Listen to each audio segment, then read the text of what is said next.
Welcome to a Community Partners interview where we explore the organizations, opportunities, and resources that look to make change in our daily lives. I'm your host, Nafisah Anif, and you're listening to Voices for Ability Radio, all abilities, all the time. Today I'm joined by Michele Finney, the Director of Program Development for Footprints for Autism. That's the number four. Footprints for Autism is recreational and it is not meant to replace therapy. Recreational programs are provided in a fun, safe, and supportive social environment to just be and enjoy time with peers. Thank you for joining us today, Michele. Thank you for having me. Great. So tell us a little bit more about yourself and what inspired you to work at Footprints for Autism and why work with individuals with disabilities. I currently reside in the Durham region. I do have three kids and a big animal lover. For myself, I started off with this organization back in 2012 as a student, a placement student at Seneca College. And I was currently looking for just a place where I've never really experienced this type of disability. So I had no experience prior to. I kind of wanted to learn more about autism. And so I selected this organization. It was close to home. It was perfect. It's small and whatnot. It was also a referral from a friend. And while I did my placement there for a year, I had the opportunity to see like the ins and outs of a nonprofit. So, the onboarding, talking to parents, volunteers, how it's ran. And I absolutely loved it. And so since 2012, I've always been a part of Footprints. And now I just have a bigger role, which I truly love just because I get to really deep dive into what the kids enjoy, how to make staff happy, volunteers, and just really create a program that's really catered specifically to the children that come into our organization. No, thank you for that. And while doing my research, I saw on your website that you have a couple of programs and services. Can you tell us a little bit more about those? Yeah, so I feel like what makes our program really unique is that we really tailor our program specifically to the children and youth. And so our children's program is usually catering to our program from ages 3 to 13, which again, like you described, is recreational. They come in and we're able to really have our calendar or our schedule based on the things that they really love to do. But we also have our youth program that operates in the afternoons, and this one's targeted to youth who've been diagnosed with autism over the age of 13. And we've also had wonderful privilege of having our camps throughout the summer, winter camp, as well as March break. And that's also provided to any children between the ages of 3 and 13. Okay, great. And I also saw that you have some apprenticeships. Can you tell us a little bit more about the apprenticeships? So I started off as a placement student, and I believe when I first started, I was like one of few, not a lot. And I gained so much experience with that. And so I want to really enhance that in my role is just offering that opportunity to any college or university students, not if they just need like hours or if they need like specific requirements, but even ones who, are curious to know what it's like working with children or youth who are on the spectrum. And so with that, we've had a partnership with Durham Police Foundation at Durham College, and they sent a couple of their students over for the semester to help out with our Saturday program. And we found that it was essential for them to use what they learned working with our children in their field in the future if they do become police officers, because, you get to learn how to communicate or not communicate with children who are verbal or non-speaking, as well as how to de-escalate situations without having to get physical and just use different prompts to kind of, lower behavior if something was happening during our program. So we do offer a lot of learning skills to a lot of students from various courses or, occupations that they might aspire to be later on in the future. And nonviolent crisis intervention is so important, and I feel that a lot of police, a lot of, let's say, first responders lack that training. hmm I definitely agree. So I really appreciate Durham College for partnering with us in the last 2 or 3 years because we've bumped into so many like students, and they learned quite a bit in regards to like you mentioned, like de-escalating a situation like, without using any type of physical intervention. And just simple words or cues, and just really getting to know your clients and how to kind of de-escalate goes a lot further than having to physically restrain or yell or raise your voice. Some of our kids, it's just kind of like sometimes, you know, maybe they're just having a tough week and they just want to relax and it's too loud.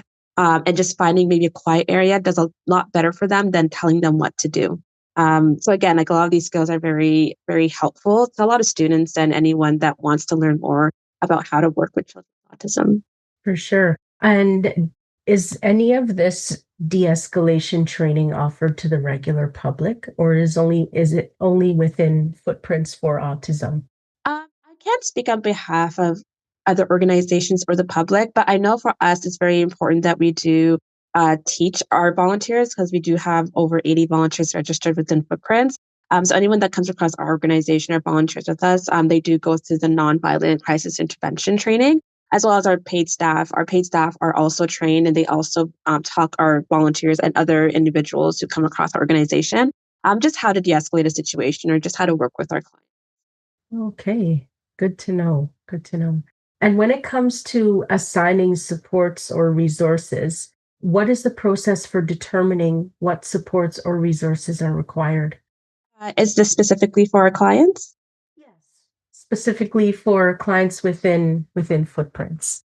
Yeah. So that's where I feel like our organization does a really good job in connecting with the parents.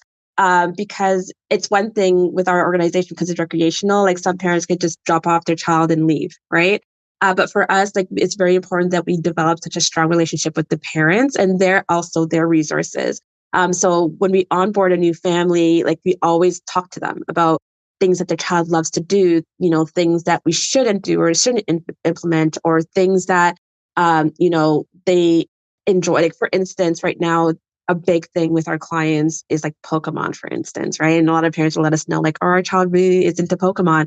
So when we do have our staff meeting, we ensure that we have specific Pokemon cards or games or videos to make sure that their experience with us is great with the 3 4 hours that they're with us. So I think it's very important for us is that we have a very close relationship with the parents and sometimes we would also have meetings with like their resources. So it could be like a school board or their respite worker or therapies. We would have meetings with them as well as to how we could implement certain things that they're doing outside of Footprints into our programming. So it's all about connections and making sure we're building partnerships just outside of not just what we know, but what the parents recommend or what their school board recommends or what therapies recommend as well.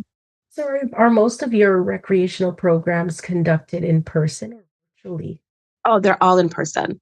There, except for when it was 2020 was obviously kind of tough because things closed down.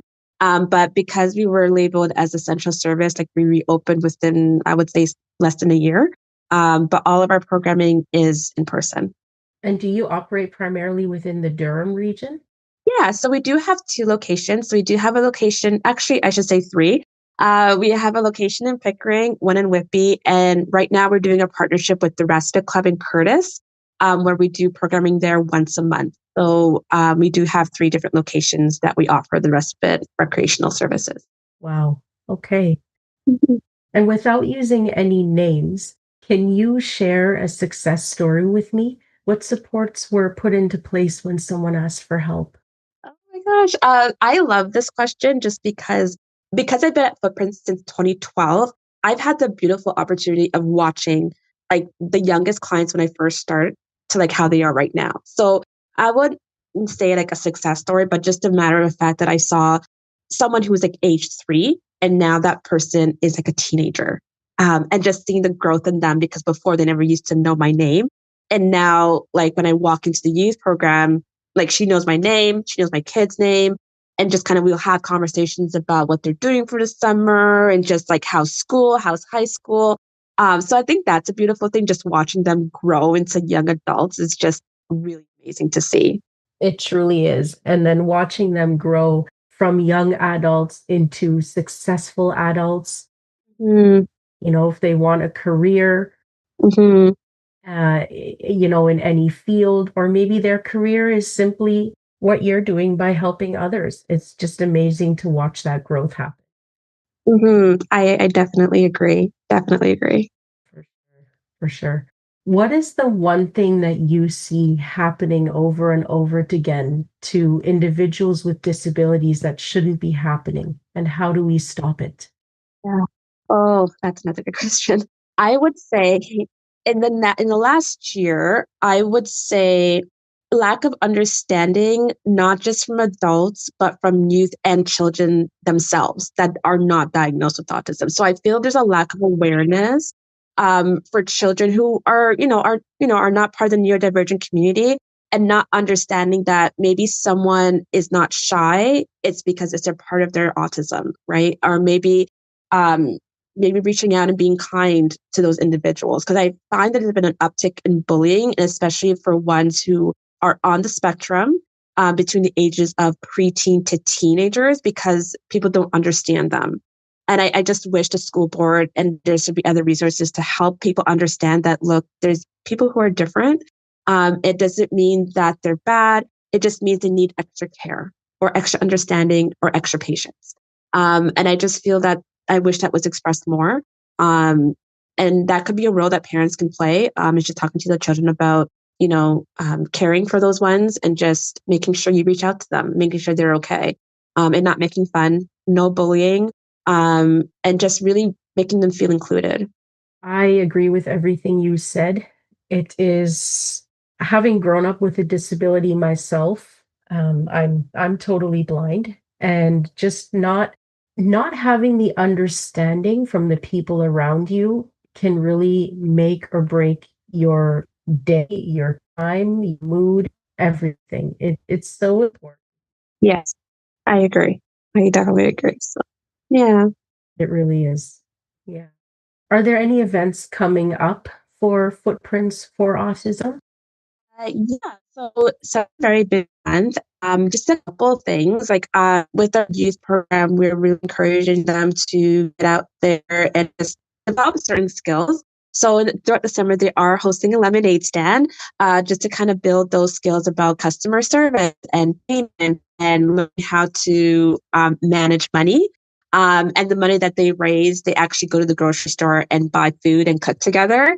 So we do have lemonade stands happening throughout the summer. We also have a golf tournament, which will be announced soon at the end of August. And as well, we do have, I believe, a gala happening in October. So for all our events, you can just check out our Instagram page and keep up to date for what we'll be doing in the near future. Oh, beautiful. Okay. And if someone wanted to become a member or a volunteer with Footprints for Autism, what is the process for becoming a member and what's the process for becoming a volunteer? If you have any questions or wanting to become involved or just how you can become involved, feel free to send us an email at our team at footprints, the number four, for autism.org. Perfect. Okay. And if listeners are looking for more information, how can they reach out to you? Yeah, we are on Instagram and Facebook as well. So you could send us a DM or you could send us an email again at our team at footprintsforautism.org. And definitely one of us will definitely reply back with any questions or inquiries or how you'd like to get involved. Okay. And looping back to the nonviolent intervention, a crisis intervention training. Mhm. Do you know if that is offered elsewhere? That's a good question.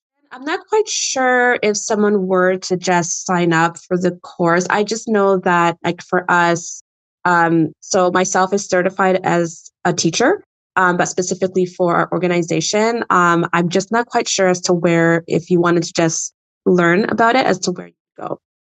Interesting. Yeah, I'm very interested in that myself, because I have worked and I know some other people who do work with children on the autism spectrum, and it would be very useful to to have this information handy for sure.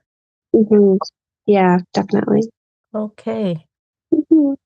Well, wonderful. Well, Michelle, we are out of time. And thank you so much for spending time with us today. Thank you. Much appreciated. Thank you for having me. Definitely an honor. Thank you. Thank you. This concludes another Community Partners interview. I'm your host, Nafisah Anif. Let's care, let's share, because we've all been there.